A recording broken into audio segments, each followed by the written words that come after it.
નમસ્તે મિત્રો, આ વિડીયોમાં તમારું સ્વાગત છે। આજે આપણે શામની સાથે રોજિંદા જીવનમાં રૂપિયા વિશે જાણીશું અને જોશું કે કેવી રીતે રૂપિયાની જરૂર પડવાથી આપણે બેંક પાસેથી લોન લઈ શકીએ છીએ।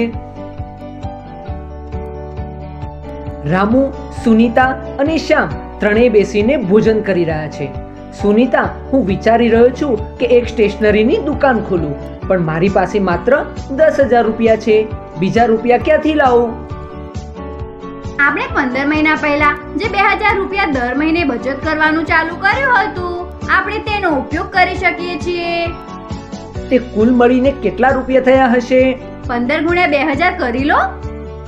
15 ગુણ્યા 2000 થયા 30,000 રૂપિયા। તેનો મતલબ 10,000 અને 30,000, આપણી પાસે 40,000 રૂપિયા થઈ ગયા। પણ આ કામ માટે મારે 1 લાખ રૂપિયાની જરૂર પડશે। તો એનો મતલબ એ છે કે આપણે 60,000 રૂપિયા ક્યાંકથી ઉધાર લેવા પડશે। કેમ નહીં, આપણે બેંકમાંથી લોન લઈ લઈએ। પણ તે રૂપિયા પર તો આપણે વ્યાજ ચૂકવવું પડશે। હા, ચૂકવવા તો પડશે, પણ જ્યારે નફો થશે ત્યારે ચૂકવી દઈશું। પપ્પા, આ લોન શું હોય છે અને બેંક આપણને લોન કેમ આપશે?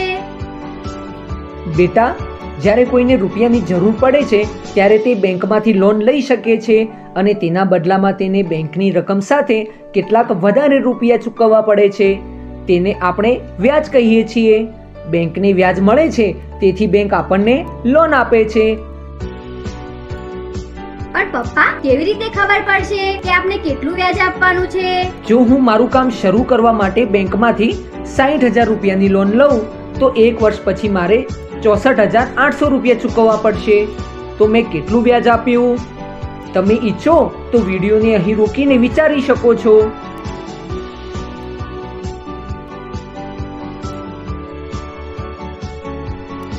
₹64,800 માંથી 60,000 બાદ કરીશું તો 4,800 આવશે।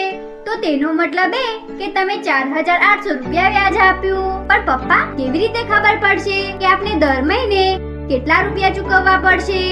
1 વર્ષમાં કેટલા મહિના હોય છે? 12। કેમ કે મેં 1 વર્ષ માટે લોન લીધી છે, તેથી આપણે કુલ રકમને 12 વડે ભાગીશું। તો બતાવ, 64,800 ને 12 વડે ભાગીશું તો શું આવશે?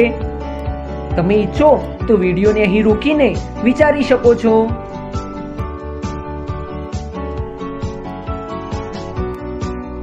₹5,400। એકદમ સાચું।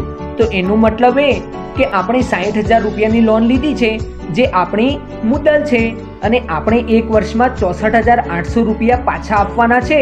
તો આપણે દર મહિને 5,400 રૂપિયા જમા કરવા પડશે, જેને આપણે હપ્તો પણ કહીએ છીએ।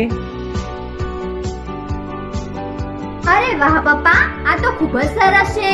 તો હું પણ મોટો થઈને રમકડાની દુકાન ખોલવા માટે બેંક પાસેથી લોન લઈ લઈશ અને ઘણા બધા રમકડાથી રમીશ।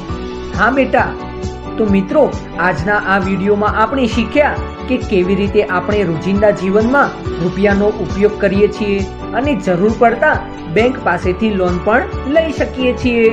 આભાર।